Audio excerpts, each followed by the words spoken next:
Mr. Deedat, there is one question here. Now, could you elaborate about your statement in connection with Tunku's dialogue with the Pope?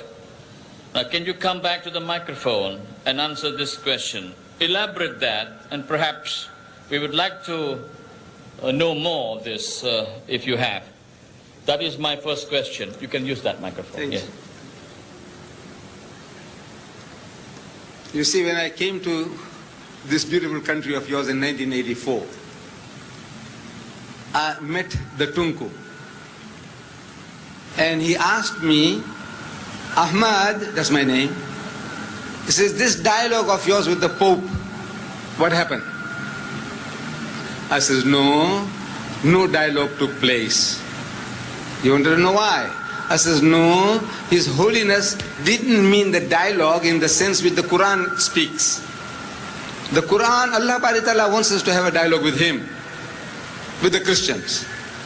Ta'ala, come, talk about Allah's unity. He is the one and only Allah that there is.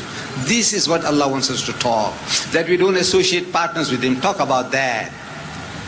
So when His Holiness was making proclamations, like He's making today, you must see the star, this morning star. He wants to have a dialogue with the Muslims. So after many years of waiting, I wrote to His Holiness that I am prepared to come over to the Vatican and have a dialogue with His Holiness. Because the Bible says have a dialogue and the Quran says we must have a dialogue. So there was no reply. So I sent him another letter, there was no reply. So I sent him a telegram. His Holiness the Pope, I sent him a telegram. So I get a response telling me that he's prepared to receive me in private, in his secretariat. So I wrote back asking him, how big is your secretariat? Because this is not a private matter. A dialogue with the Muslims is not a private matter between Ahmed Deedat and the Pope, that I go and enjoy a cup of tea with him and have a nice good time, and he gives me a gilt-edged Bible as a present, and I come and tell the people, I says, you know, I went to the Pope and he gave me tea and he kissed my hands. This is boosting, wanting to boost my ego.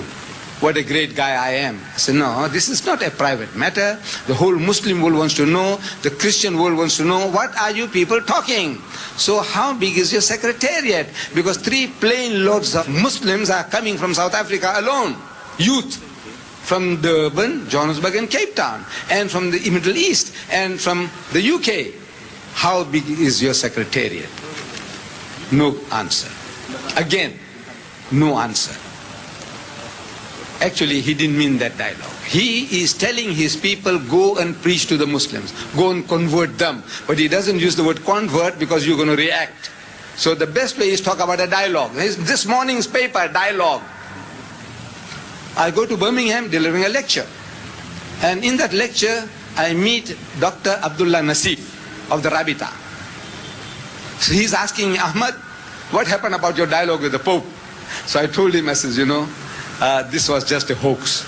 He didn't really mean a dialogue in what sense we understand. What Allah wants us to talk about, no, not about that.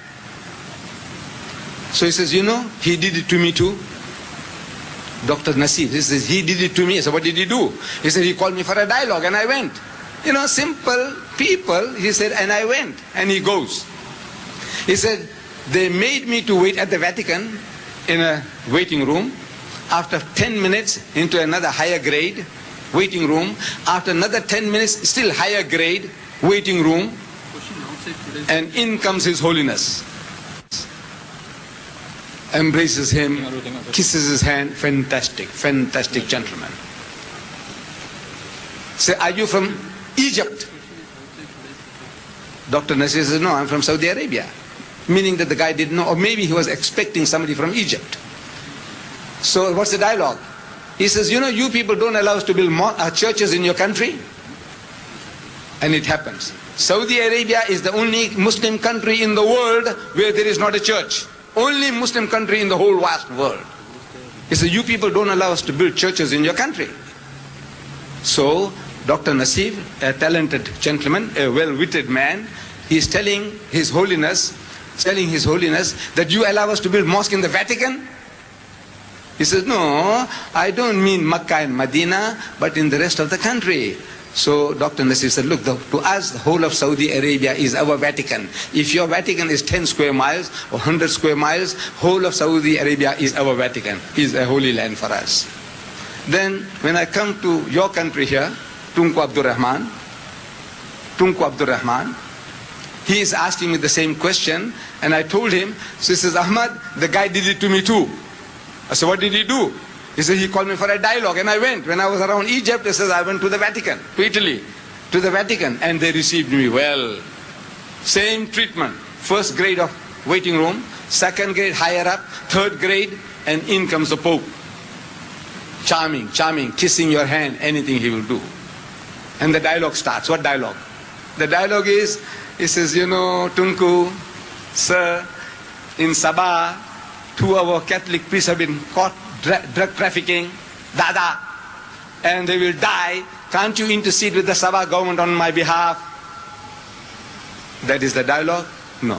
Allah Bari Ta'ala is telling us to have a dialogue with them on the basis that there is but one Allah, worship Him, don't associate partners with Him, don't take others as lords and patrons other than Allah. So the dialogue with the Tunku was of another kind, the dialogue with Abdullah Nasir was of another kind, not the type of dialogue that we are talking about. Come, let us reason together on the worship of the one true God. أعوذ بالله من الشيطان الرجيم بسم الله الرحمن الرحيم بل نقذف بالحق على الباطل فيدمغه فإذا هو زاهق ولكم الويل مما تصفون